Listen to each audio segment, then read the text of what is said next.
Hi, welcome here on one of the first two Axopar 38 cross cabins at Boote Düsseldorf 2026.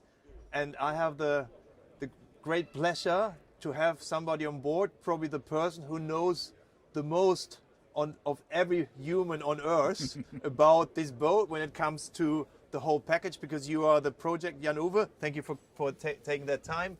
And you are the project manager from Axopar for the Axopar 38, not only for the cross cabin, so for the whole project.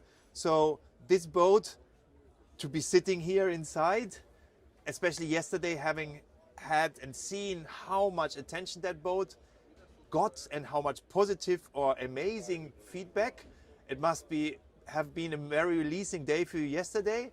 And it must be, just to sit at that table, looking around and seeing that ready boat here must be a very relieving and a very proud moment for you.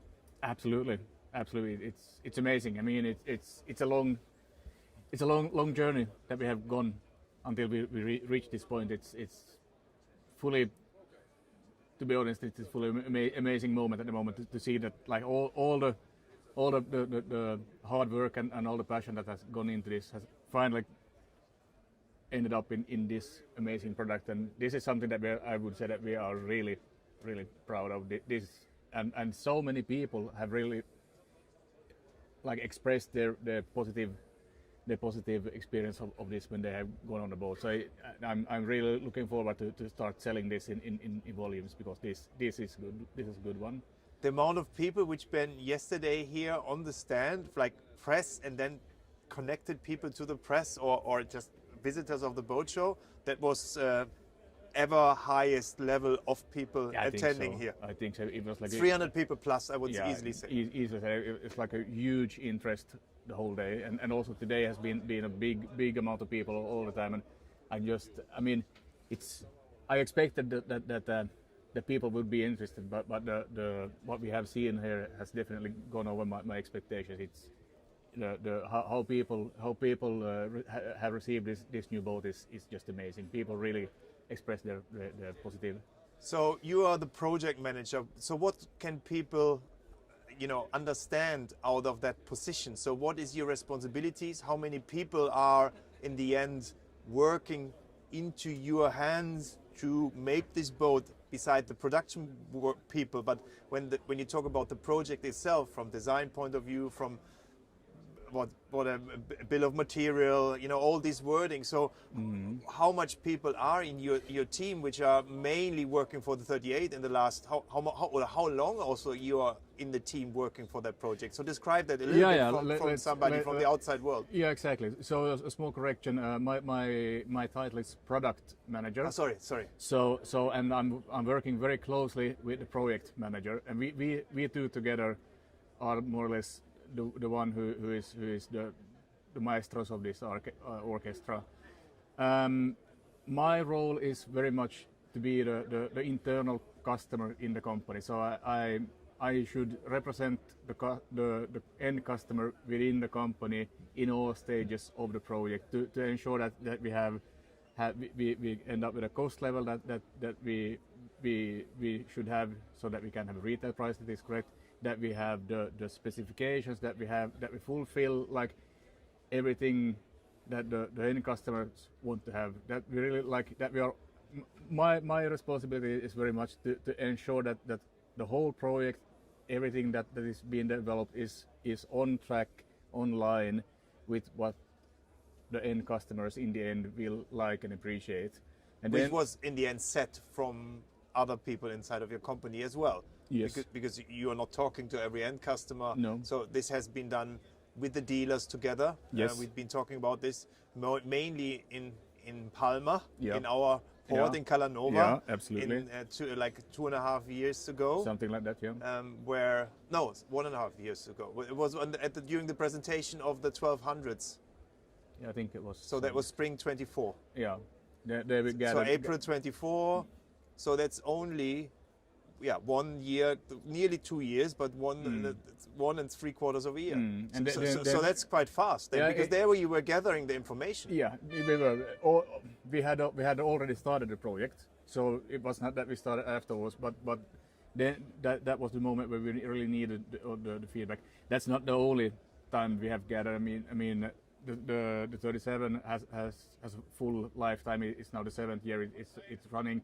We have, of course, everything we have learned during those years. We have also taken note of, and so. But I mean, now there's many sources of information that we had then boiled together, and then we got the scope of what we like to do. So, but yeah, the contact with the dealers in different parts of the world is very important, because this is from the beginning planned as a global product. It's from the beginning planned to be a product that can meet many customers' wishes and needs. So and that is also something that is super challenging then for the designers and for the whole project to actually. Since we have so many layouts and we have so many needs and wishes that we try to please, so it's a very demanding Structure. scope, structure and scope for the whole project team. Plus, you have our friend and somehow also somebody who's like, I don't know, he's not your boss, but the co-founder Jan is just sitting in front of the boat, who has very specified ideas about certain things which are not that easy to realize. No, so you're pushed from many sides. Absolutely. It's the complete project, but then also from this very detailed man sitting there in the front, which we all very much respect for how he's pushing us. So you have many different influences to fulfill. Absolutely. In the end, this, what you said, should fulfill the customer's expectations. But if it does, we see now.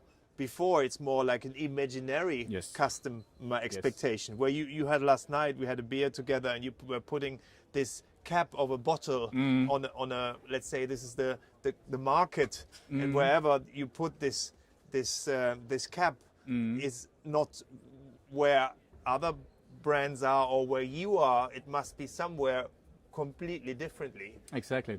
Or not too much, because otherwise you're losing also your genes of the brand. But it needs to be somewhere else than the other products you have. Otherwise, the lifetime would be too short. Exactly. And the product cannot be taken into the future, which is also, you don't need to fulfill only the customer needs from today. You also especially need to find something new in here, which they then will find out that this will fulfill their needs in 1, 2, 3, or 4 years. So this is, I think, probably the most challenging to find this. And exactly, and this with the cap is also that we need to more or less try to figure out where this cap will be in 2 years and 3 years. So it is a challenge. It's not easy, and as you said, Jan-Erik is a very demanding, but on the other hand, a very passionate person, and this is really his big passion to really the amount of let's say hours and effort that he also puts into everything, every detail in these products. That's on a different level. It's amazing, but that's also one of a big reason why the products in the end are so good. They are so good, and that's something that you many things can be copied, but that's something that is difficult to copy, because it's so deep, the passion. Fully agree. So again, how much people are you daily then working with in such a project like the 38? How many people are involved? Let's say we have the smaller team, that is the core team, so to say, which is around roughly 10 people from different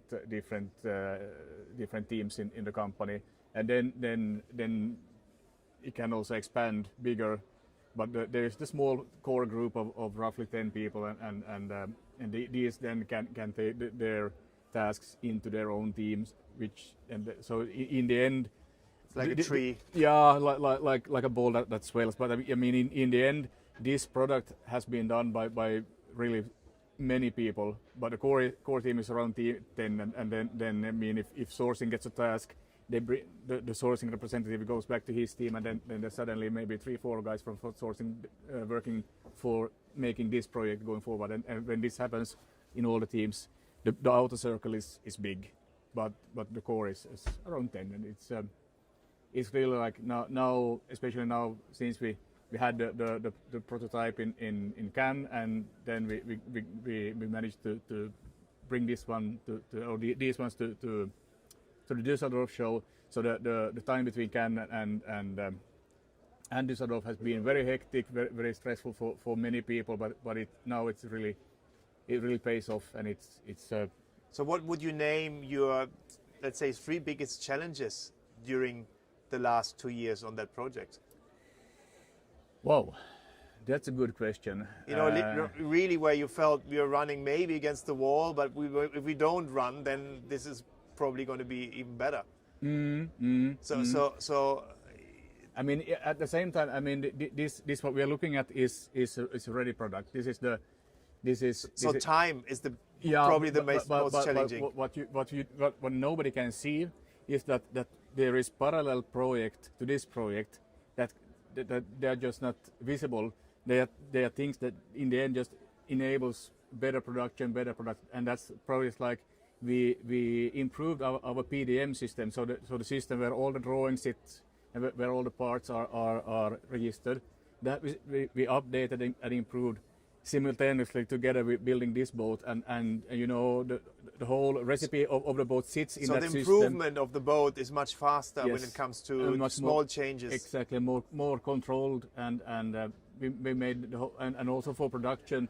That's like why we have these boats in so good condition now, is because we have so much better control now in the PDM. So that's and I mean that's something that all these ERP PDM changes, they are very boring in a way, but if you don't have control of them, it's not going to work. It falls like a brick house or like a card house. So it's you cannot see it, but what you can see is that suddenly the quality goes up, the speed goes up, everything becomes better. On the 29th, for example, you have decided to show first the cross cabin as well. Here, first the cross cabin. Why is this decision? Why we don't see a Suntop first here? This would be maybe even the easier boat to get ready, because this is much more complex to get in here. Yes, it is. And that's probably the reason. Or? Yes. Okay, yeah, I got it.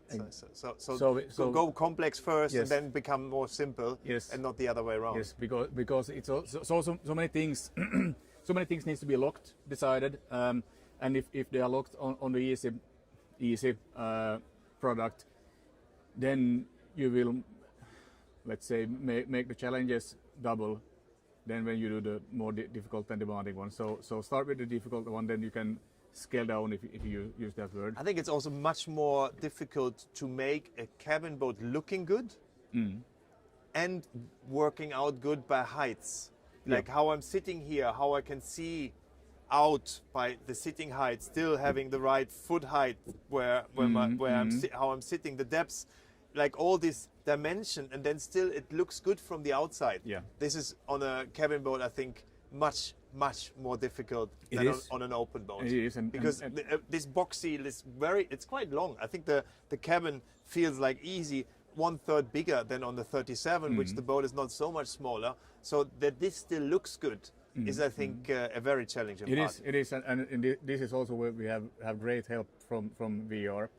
So we are spending a lot of time in the virtual reality environment, and it's really like, you know, checking, trying to just in the office environment, making some chairs and you know, plywood, whatever, trying to sit down. Does it feel good?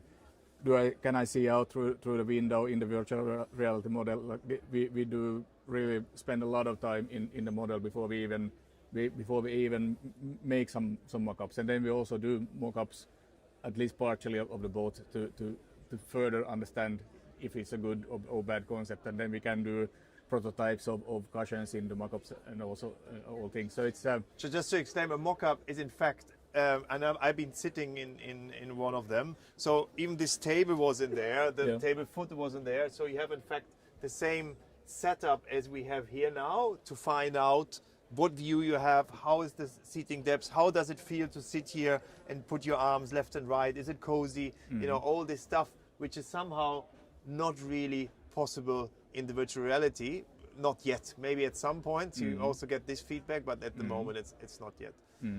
When it comes to the Kameraproblem, oder? No, okay. When it comes to the driving, you know, how much surprise is in there? Because it must be, you know, you're not putting, you know, I think people always think there's a boat in a tank, you know, like the freight ships. You're doing some pulling test, I know, through waves. I would say people would think that. You at some point would even think that, because you're putting loads of things onto one card, because in the end you're designing a hull which is somehow connected to then what you put inside of the boat from all the interior. Then you put a roof on it, but in the end it must be minimum driving as good as all other products you put to the market, which is already on a very, very high scale. And in fact it should even be, because otherwise the evolution is only in the live on board and the social and in many other things, and the look. But it should also, as you've proven that on other products before, it should also, in like an evolution of the driving should be embedded or realized. Absolutely. And this is then, you know, how it drives through the waves. It should be less noisy. It should be as easy to handle, blah, blah, blah, blah. So how can you ensure that out of because there's no mock-up. There's just the digital. This is, if you build a mock-up, this you can feel. But you know, to put the boat the first time it hits the water, I was there. That was in our location in the south of France, in Larac. But the level of stress it should have been putting to you and also Janne and Jaco and should be quite high, because you have experience. But again, it's not 100% clear then at this point. And that's true. It's all true. It's and here is exactly where let's say the know-how and the let's say the years of like all the experience comes in, because we also, of course, we have great hydrodynamic tools, and we have great people who do all the hydrodynamic calculations and so on. But still, you need the experience, you need the understanding, you need the know-how to be able to from some kind of hydrodynamic calculation and simulation, understand that is this looking good or bad. It is a combination of good tools, but a lot of experience, a lot of know-how, and these are things that is. They are super important for development of these boats. And then we again, Axopar as a company spend quite much of their profit every year into just R&D, research and development, to always push forward, not just, you know, thinking that this is a good level and then So this is again Janne also, he always wants to be better and better. Push for the better, and that's like. I mean, the 37 is, as we have said many times, it's a great driving boat. It's fantastic. So and the 45 and the 29. Exactly. But as this will be the successor of the 37, I was personally I was stressed. Like how will we? How can you do it better? I thought it's not possible. That was my guess. You know. And or it will be different, but not better. I thought it would be different, but not better. Maybe some pieces better, some pieces less. So you know, if you equalize, it would stay. It would be different, but good. But now it's better, and this I would not expect it. No, this is and this is also maybe a proof of that it's not a 100% let's say accuracy in those calculations. So we can predict to some extent, but we cannot predict 100%, and the rest is a lot about the experience and the know-how and all this. And what is still also making this really challenging is again this modularity that we are because you're shifting weights heavily. And this is, but what I want to really use is now out of your head, because we want to do it like very technical, is to go a little bit from the back to the forward about questions probably people have in mind, and I will not nail you on everything down, but because some numbers were already being told, and I know you're very technical. So let's go about the activity platforms. You know, what load you would say people. You know, is it like you can only be with one person on there? No. So they are put to a certain limit. We have really over-engineered them to not have failures. So Dynamic loads are very difficult to calculate. That's why we are calculating with static values, and the static load we have used is super high. It's so high that if you would put that load on the balcony, the boat will more or less flip over. Okay. So it's an unrealistic value we have used for the calculation. But that's mainly so that we really ensure that if because the platforms are wide, so they can be easily 3-4 friends, having good time in the afternoon. Maybe jumping one on board. Exactly, like standing next to each other, say that let's jump on 3, and then they all jump at the same time, and then it should not snap. So we have used a really high number. It's fully over-engineered, although it's always manual, and when you look at it, those lines, they look quite thin. As Danima. But yeah, exactly. So if you also look at take for example a sailing boat, the ropes are not that thick, and they take huge loads, and the same philosophy goes in there. So they are very sturdy, and still, as I said, manual, but there's no problem lifting them up and letting them down. So and one of the main factors of having them, why we ended up having them manual, is really that if you would have some kind of disturbance, you can always pull them up and go home. You don't need to unscrew an actuator and then try to get it up. So that's the also in very much in the DNA, the simplicity. Go for the simple solutions that still do the work. What I've been seeing with you being in Poland, the stringer, we've been talking before about the design of the hull and so on. Something what is unique in an Axopar, which you don't see, nobody really sees ever. Yeah. Stringer system. Yeah. Or the whole stringer construction in itself is so big, so dominant, so strong, which also limits the boat a little bit in the interior design, where other boats have a little bit more space in the inside, because here the stringer system, you can't hardly get anything in between it because it's so strong. So what is the story behind that? It is really, again, like that is also going to the DNA and the core values and functions of an Axopar. The driving, as we discussed, that's really always in the focus. So after we had gathered this list on Palma, that was like the wish list. But then again, we also had our own values, like the drivability, the efficiency, and all these things. So we looked at how can we combine these.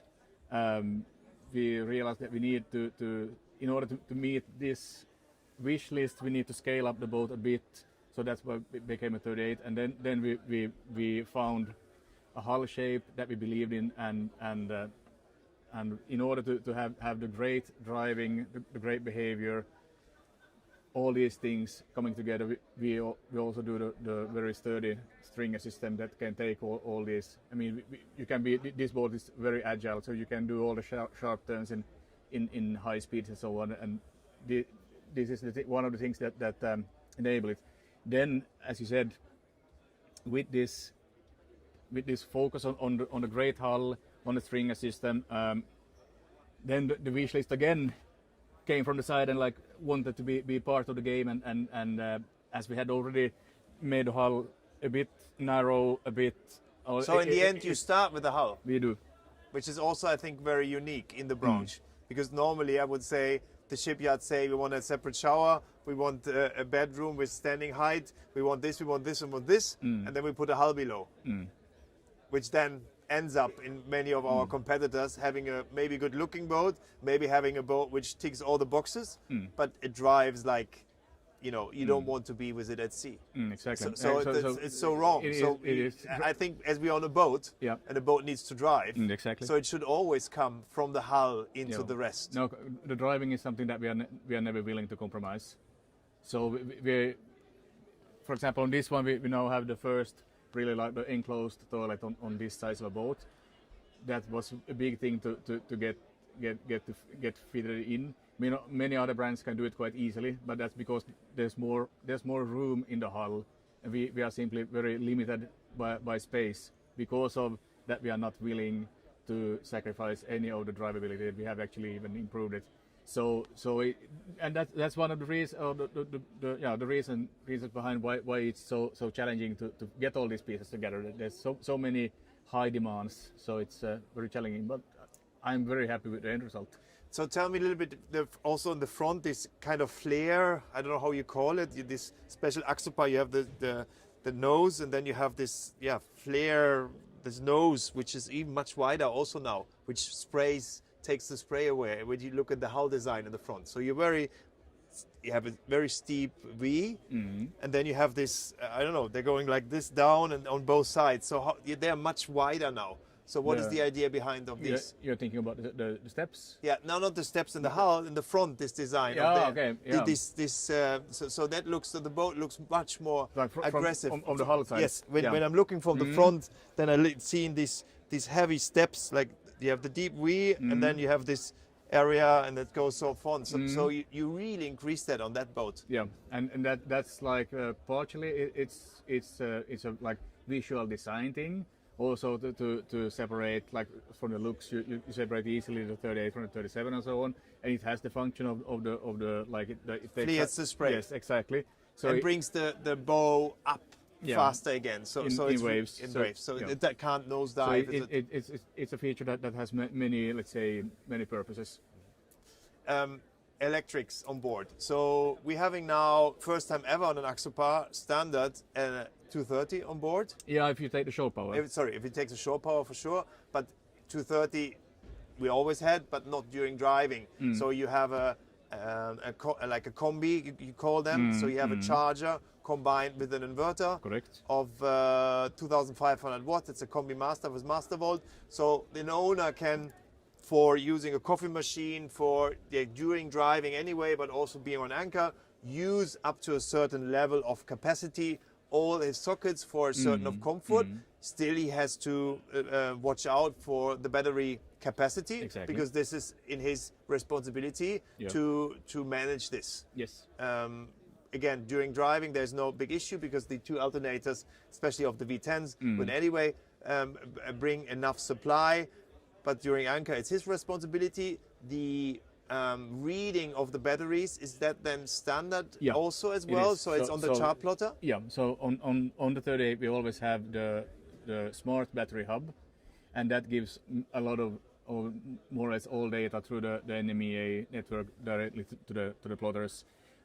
So as you say, during sailing, especially with the V10s, there is actually no real limitation on the 230 supply. I mean, of course, if you activate exactly everything, you might end up in a negative. But we have really spent time on because Axopar we don't prefer to use a generator, because it's a separate machine that needs some space, and we already went through that. Service. That we don't have the space. It needs service. It needs a separate fuel tank, which also eats space that we don't have.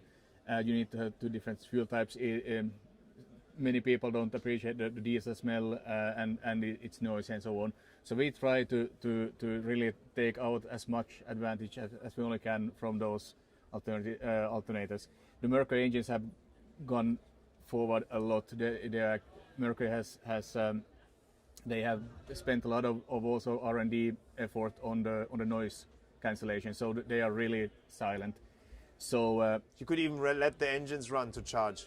That's exactly what we have been planning. So if somebody has seen the Mercury Master Volt Phantom system, that's a more advanced setup. That's a 48 volt setup, but we have taken ideas from that one and simplified it, and tried to just utilize as much as only is available from those, and always have it available. So yeah, I guess that then you have the 230 catching too much power, draining the batteries, then it switches up there for a certain amount of power. Like if the power is going down, does the 230 at some point switch off from the smart battery shunt? I guess so.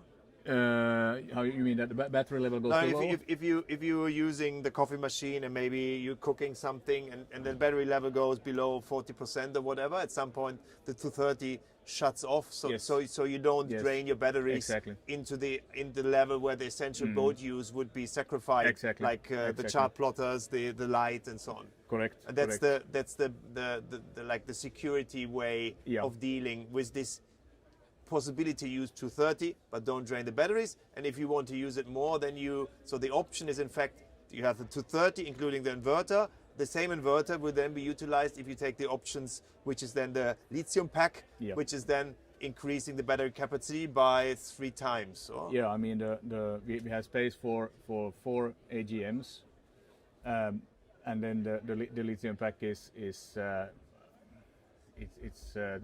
2 times 3,000 watt, so it's approximately 460 amp. But then you can use much more of it when it's a lithium, and in AGM you can be about use 50%. So you have double then the Yeah. double the capacity. And the let's say the 230 system is more or less always the same. That you don't get what you get when you take the lithium is you get more autonomy. That's what you get, because already with the shore power system, even if you have a standard battery bank AGM, you have you can follow your battery's state of charge on the chart plotter. Yes, exactly, but you have less runtime on anchor. So if you need more runtime on anchor, then you take lithium. Good. Water tank, because that was also an Axopar sometimes, so we have an indicator now. Yes. So we know NMEA, I guess, also the Yeah. chart plotter, all integrated. What we have, also the waste tank. Yes. Then we have as well the diesel tank when we choose a heater as well.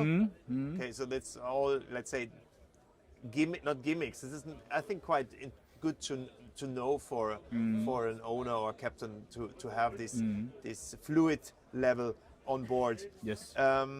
Water tank itself also got quite Yeah, it's bigger to other boats yeah, before by So similar size. Now it's 150. 150. That's very And the very waste nice. tank- And the toilet is continually being on 75. fresh water. Yeah, correct. So we always have so the electric toilet is standard and freshwater flush.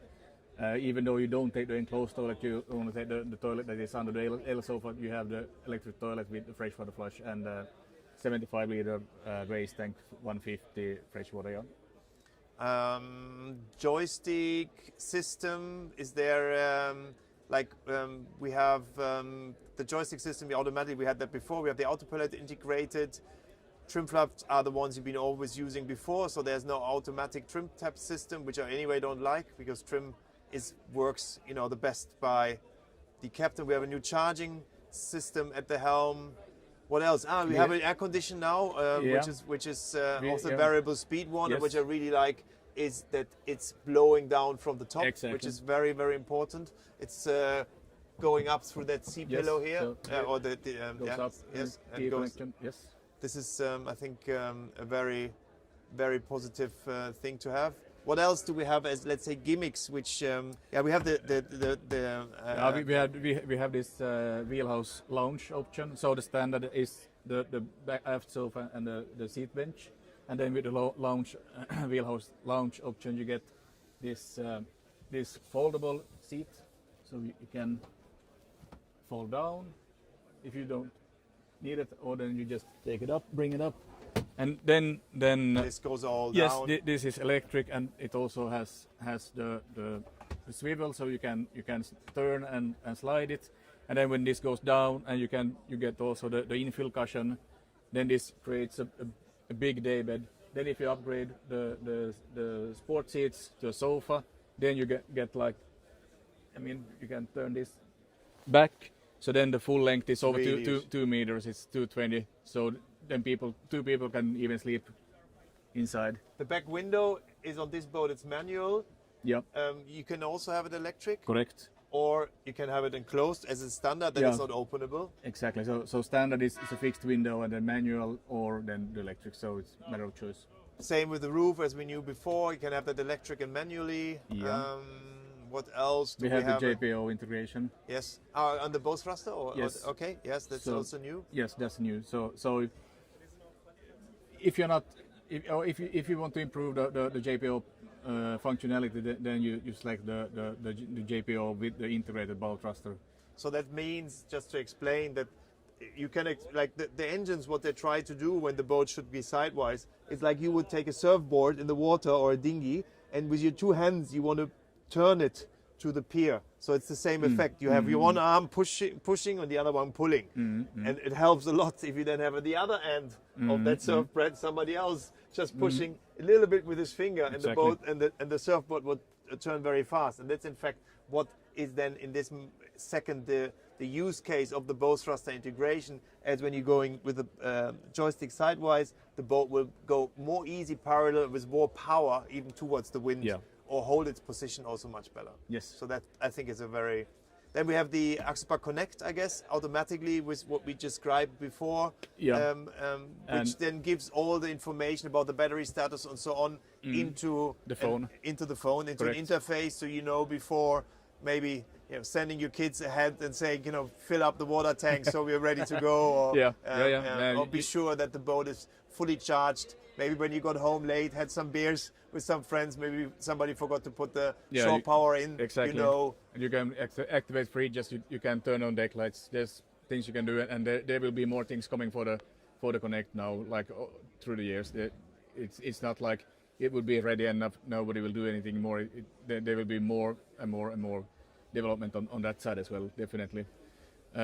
What else do we have? I mean, very special. We did a full walk around already with the boat. It was more like any really special things which we have not seen. I really like. I'm looking now exactly to the 38, the other 38 standing there.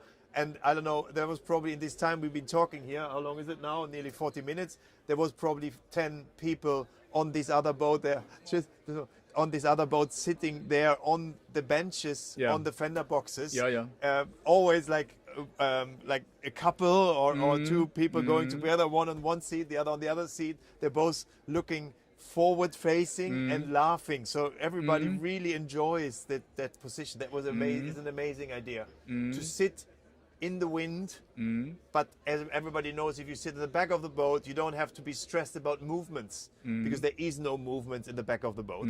But you still have this feeling like in the front of the boat that you are free, you're facing the wind, you're out. Exactly. And but again, on the front, it doesn't matter. You always, depending on the sea and the driver, you always need somehow to be a little bit alerted, so your body has some strength if there's suddenly a wave from another boat coming or whatever, which then will give a certain hit, and then you're not going to have that in the back. In the back, so you can really relax. I really like that. Yeah, and when you have the activity platform closed, it's like this stick, so it gives really the feeling of you're secure.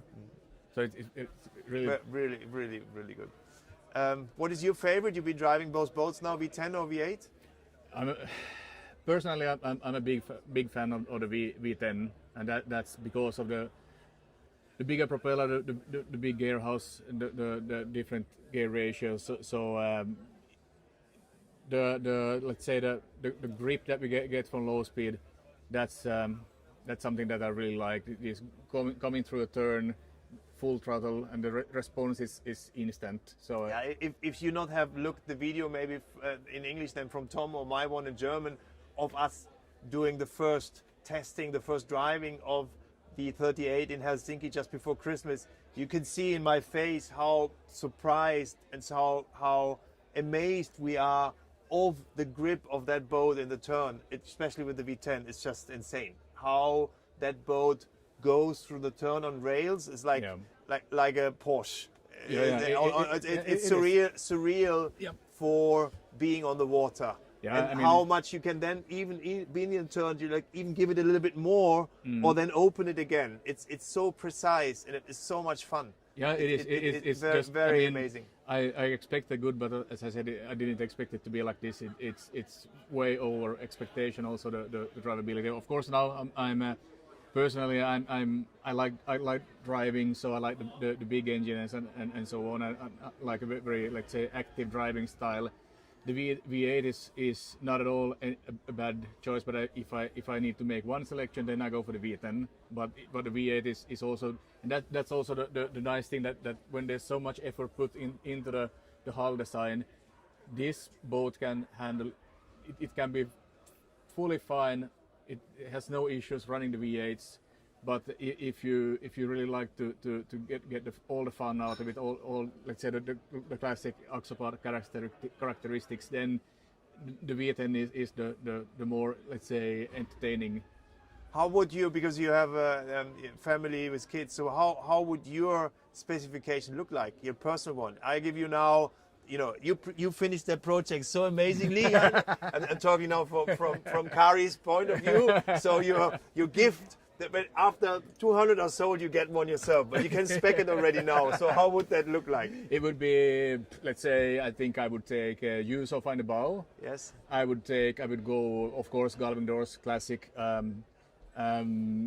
Probably Galvin door cushions. I go inside in the front cabin. I think I would go. We have two different upholstery colors. I think actually what we are now sitting on is the Monterra, which is the upgrade. But I think I would go with the base camp, which is standard. It's a bit simpler, lighter. A bit lighter. I think I would go with that one. I would take the enclosed toilet. Probably I would go for the wardrobe solution because I think I wouldn't cook that much on board. Lounge option, definitely. Electric roof, I would go with the back window. Aft cabin, yes, and the manual window I would go for. To just be sure that. That was the question. Do you think we can drive with the window open, or will there be a lock at some point? Because can that not be moving? Yeah, we don't recommend driving like it is now. It's in the pipeline. There is a to create. Because the electric one, that would be then easier possible because you can leave it in certain levels, huh? Yeah, you can, but it's also a lot of force, moving. So I wouldn't be really comfortable driving. Like, of course, you can go cruising, but.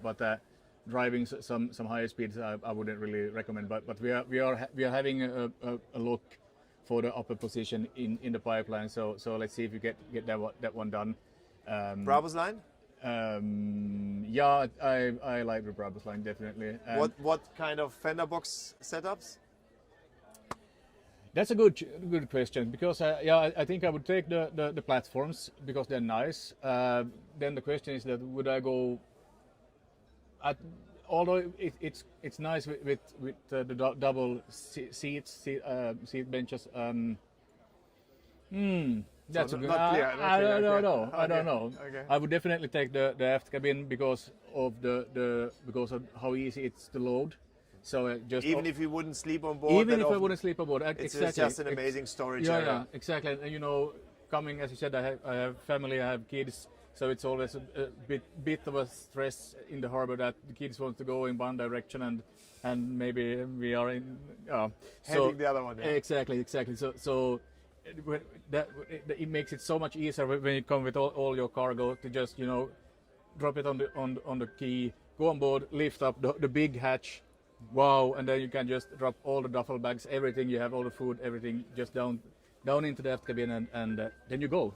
So you don't need to run through difficult routes. And it's all in your way, and the kids just come in and leave it in the middle of the walkway, and you're gonna fall over. So that would be definitely my selection, and then like the engine frames and these things, but something like that. Definitely. I would choose probably very similar. I would maybe choose the kitchen. And also the U sofa in the front. I think this is definitely the one. The roof racks for sure. Would you take a FLIR camera? Have you used one before? Yeah, we've been using it. So it's a thermal camera. It's not a night vision camera. So it's something that you also need to get used to using. Learn exactly. to read, because for example, one thing that we noticed is that if it is fog, so it's a lot of moisture in the air, then it doesn't see anything, and that came as a surprise, and that can be even a bit tricky for people because what you see on the screen is you see just a line, so you think you're looking at the horizon all the time, but when the reality is that it's so much fog, so it cannot see through the fog. So radar and FLIR camera still both has its own definitely reason or use case. But I would definitely take a radar. So I think the radar overlay on the map that is really functional. And 2 plotters or? Yeah.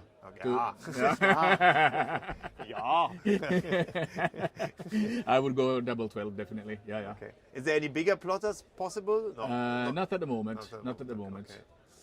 Might be that something is let's say at some point you probably have some good things in the drawers to make this product being updating and being continuously interesting in the next 2, 3, 4 years, because there's many things coming with this product in the future. Absolutely, and also we always like that's also the thing that maybe you would believe that okay, now this one is ready, and now he can go home and relax, and nothing will happen. But you told that to your wife, no? Yeah. that has been my story the last 2 years. That when this is done, we can have 3 years of nothing. But no, as Axopar is generally pushing for news all the time, so there will be something revealed, I would say, every model year. Although we are happy, there's many ideas coming up. There's ideas coming up on the boat shows. There are ideas coming up, from.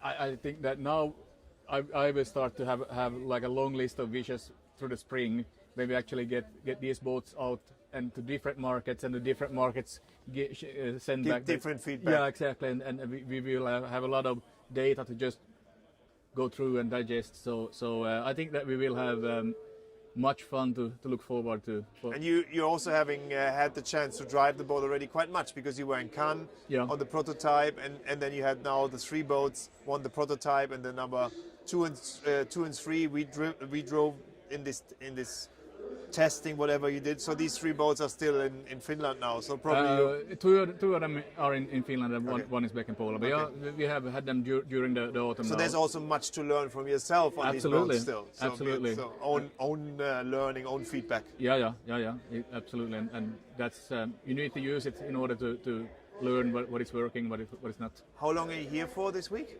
I'm leaving Tuesday afternoon, something.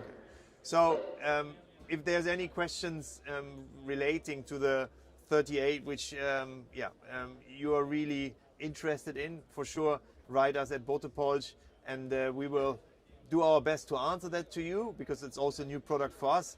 But anyhow, I have a very close contact to Jan-Uwe, so that will bring you in a position to get a very fast answer, because I can call Jan. He calls me also sometimes at night and has an answer to get his project forward. So now the project is there, so I can call him now during the night to get your questions answered. Okay, deal? Deal, that's the deal. Okay. Thank you for watching, and see you soon here from Boat 2026 in Düsseldorf.